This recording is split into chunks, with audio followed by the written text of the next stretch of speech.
suara bergemuruh, pertanda raksasa itu sudah datang.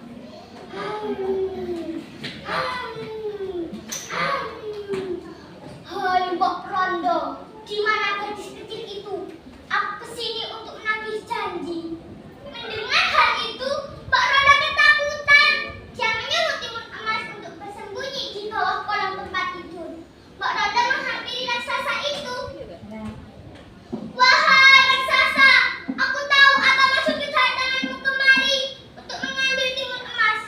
Tapi beri aku waktu 2 tahun lagi, karena Timun Emas masih kecil. Benar juga, kau akan kuberi waktu 2 tahun lagi. Kalau bohong, kau akan kutelan mentah-mentah. Tahun demi tahun terus berlalu.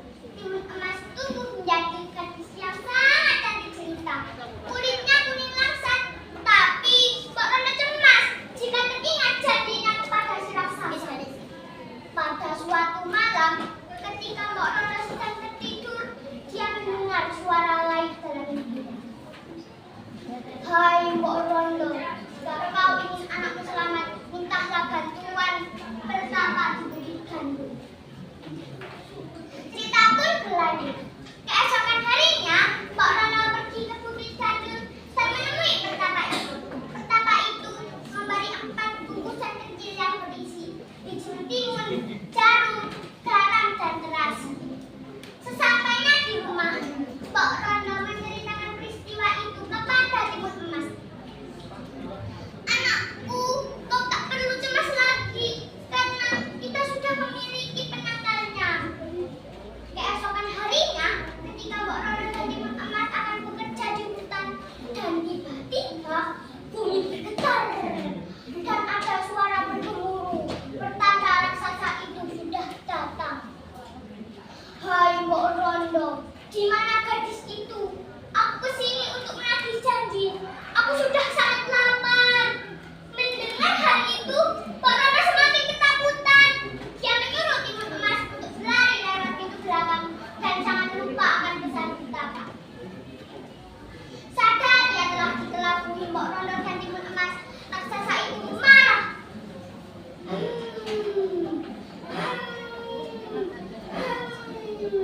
Mau lari kemana kau gadis kecil? Ke ujung duniaku pasti dapat kutangkap. Lihat raksasa itu sambil mengejar Timun Emas. Timun Emas terus berlari. Dia semakin kelelahan. Dia sadar akan bungkusan yang di bawahnya. Diambillah bungkusan yang pertama yang berisi biji mentimun. Disebarkannya biji mentimun itu ke tanah.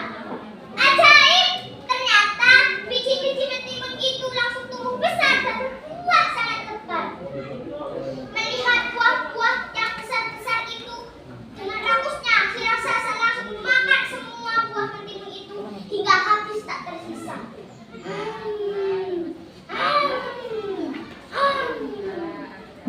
Setelah si raksasa mengasyapnya, dia terus mengejar Timun Emas.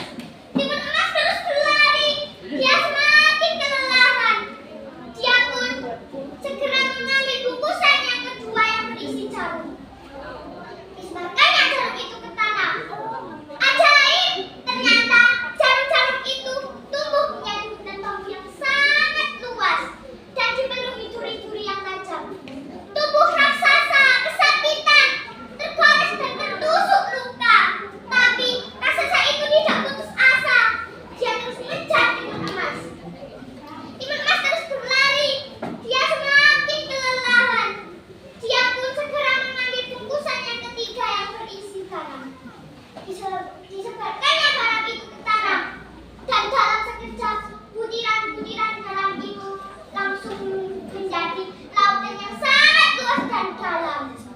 Namun, berkat kesaktian raksasa itu, raksasa berhasil melewatinya dan berenang ke tepian.